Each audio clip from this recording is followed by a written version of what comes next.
Up in the west, a second fire broke out in Arizona's Tonto National Forest. In California, the Sand Fire near Sacramento sparked evacuations. Correspondent Janet Shamlian describes the terrifying scenes. Fires across California.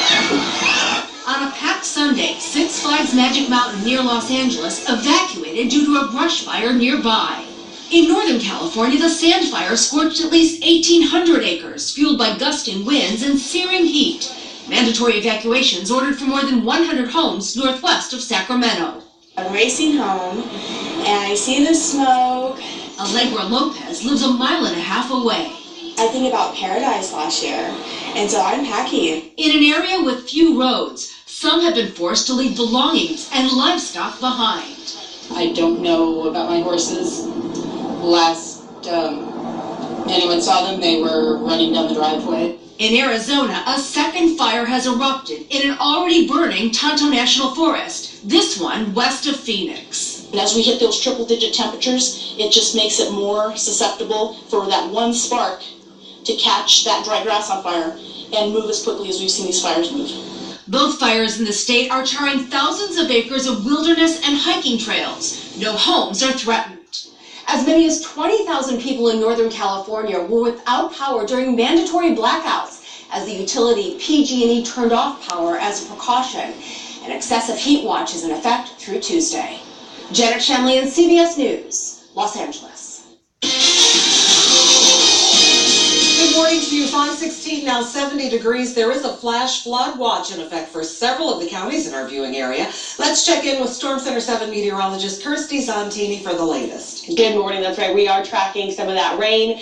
Flash flood watch actually just got dropped like about a few minutes ago, actually. So doesn't mean the rain is over. It just means that threat for flash flooding in the far southwest, that is no longer going to be a big issue. But ponding on the roads, that is something that everyone is going to have to deal with. And unfortunately for the cleanup efforts and homes that are still dealing with a lot of damage, we're waking up to a soaking rain. So not great news, but it's not going to last all day. Once we head past lunch, we are back to some dry time. Tuesday and Wednesday, also afternoons that get to stay completely dry. So that will help us out as well as people continue to clean up and volunteer and rebuild. Here's a live look outside in Troy. You can see Troy Public Square. The visibility kind of reduced a little as they're dealing with the heavy rain right now, and the roads themselves are soaked. You can kind of see those puddles already beginning to collect. So that's what you'll be driving through early this morning. But honestly, temperature-wise, we're in the upper 60s to low 70s. As we go through the morning commute, that's going to be the commute that could slow you down a little bit. By lunchtime, we're back to dry weather, and the evening drive looks good as well. Looking at live Doppler 7 radar, you can see Montgomery County, most of Greene County starting to get back to a little bit of dry time here early this morning. We'll zoom up a little bit further to the north. You can see Urbana, St. Paris, Northampton, as well as Mechanicsburg. That's where some of that heavy rainfall continues to drop. Now, there's no thunder and lightning in it, but it's pretty slow moving, and it's definitely producing a decent amount of rain here early. Darke County also seeing the bulk of the rain, and this is going to keep shifting north. So eventually Mercer County, the rain will fill in heavier for you. We've got steady showers falling through Shelby County, and then Logan County up towards Bellefontaine. You'll get that pocket of heavy rain. Off to our south and west, we do still have scattered showers, so this is going to take us a couple more hours to get through. Futurecast does a good job showing us this. As you can see, we'll head a little bit closer here into the morning commute from 7 till about 9 o'clock. That's when these showers will continue to shift east. And then as we get into the afternoon, here's 1:30, we're back to dry weather. And then we actually see the clouds decrease pretty quickly from west to east this afternoon. So everyone will get some late day sunshine before we see our sunset. You will notice, though, through the end of the day when you're driving home that the wind will be picking up. So we will see some 30-mile-per-hour wind gusts, but at least it'll be a dry forecast. Looking at temperatures, we're at 68 degrees in Greenville, 70 in Dayton, and 69 in Urbana. Our hourly forecast does take us up into the low 70s today, so not a big warm-up. Some other cities across the Miami Valley this afternoon, 74 in Dayton, 72 in Sydney, and 73 degrees in Xenia. Tonight, we're dry and cool. You may even want to open up the windows. We'll have pretty comfortable conditions moving back in, 51 degrees. And then looking here at our 5-day forecast, we do see that nice dry stretch. Temperatures close to normal here for Tuesday and Wednesday.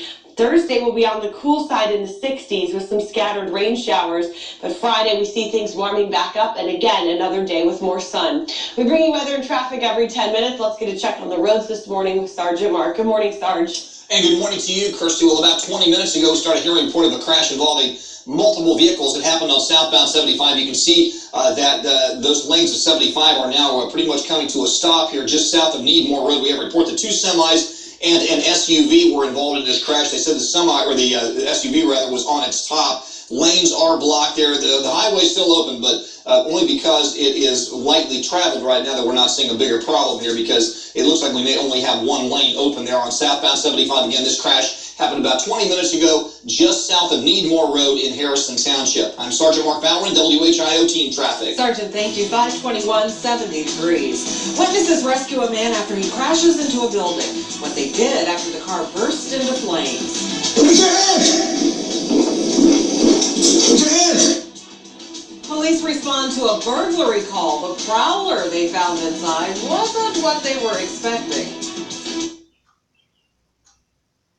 Right when you wake up, prepare for the day ahead with your live Storm Center 7 forecast from meteorologist Kirstie Zontini. Weekday mornings starting at 4:25 a.m.